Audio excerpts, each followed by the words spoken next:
Yun pa sa pangalan niya yung kay ano. Kanino? Yung kay Darius. Alam mo may tulog, ba't kailangan mong magbukas ng speaker at sumigaw-sigaw dyan? Sabi ko, may tulog pa si Darius. Yung nakakalungkot lang kasi tingin natin sa kanya, family tayo. Nasa kanya hindi pala. Parang sa kanya, napipilitan na lang siya sa mga ginagawa niya. Tinatanggi niya ba? Kanina, nung insinitasan ni Diyos na, ba't ka nag-ML lang? Hindi. Hindi Sabi niya gano'n. Nung pinakita ni Diyos na may video, saka lang siya umami na, oo, sa kanya lang niya sinabi. Nakakainis lang. Nagbabantay siya sa iba, pero sarili niya hindi niya maano. Sasabihin niya si Darius yung sa map nga. Tapos, paglabas ko sabihin, Nay, tamad si Kuya Darius, no? Tamad. Kasi sabi ko, bakit? So, sabi niya, kasi sabi ko lang naman, kung wala kang ginagawa, mag-map siya. Ay, yung ano nga pamangkin niya. Tapos sabi niya, search natin. Sabi ko, wag na. Okay. Sinearch namin, pinaya ko na lang kasi baka mag-ano to. Magtatampo na naman. Sabi niya, search namin yung i-stock namin yung account niya. Tapos tignan natin yung mga video. Tapos nakita niya yung mga, pinanood niya sa akin mga video. Tapos, inano niya, tinignan niya yung mukha, inaasar niya na mukha daw kalansay, ganun. Malalim daw yung mata, parehas daw kami ni Yon. May video doon na sumasayaw, ganun, ma-showy sa internet. Tapos sabi niya, nga, malandi. Nagsabi siya ng malandi na word. Sabi, uy, yan. Sabi mo? Sabi ko, Kuya Meng, bakit sinabihan mo ng ganun si pinsan mo yun? Sabi ko, sumbong kita kay Tito G. Ang sagot niya, sumbong mo. Sumbong mo. Hindi mo na ako takot.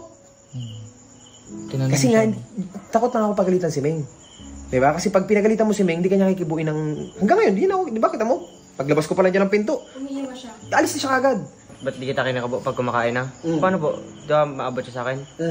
Pinakatapit niya na ako.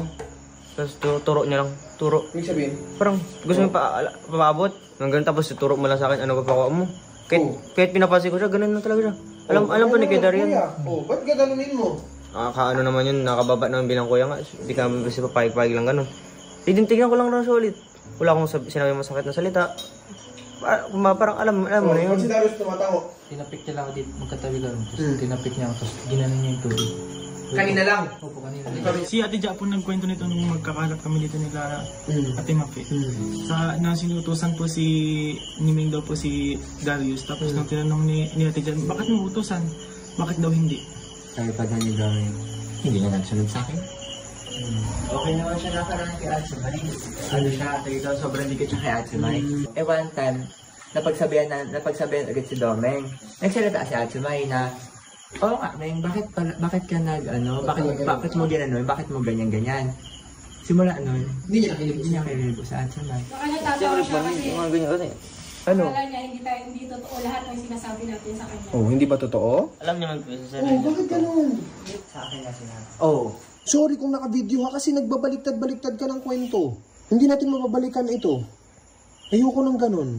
Darating yung panahon, malaki ka na, maiintindihan mo na to, matatawa ka na lang dito sa nangyayari. Gusto ko lang meron kang alaala na, Kuya Meng, huwag mo nang uulitin to, please. Kasi marami ka pang madadaan ng tao. Aayusin mo ang pakikisama sa kanila, hindi yung lagi kang may sinisiraan.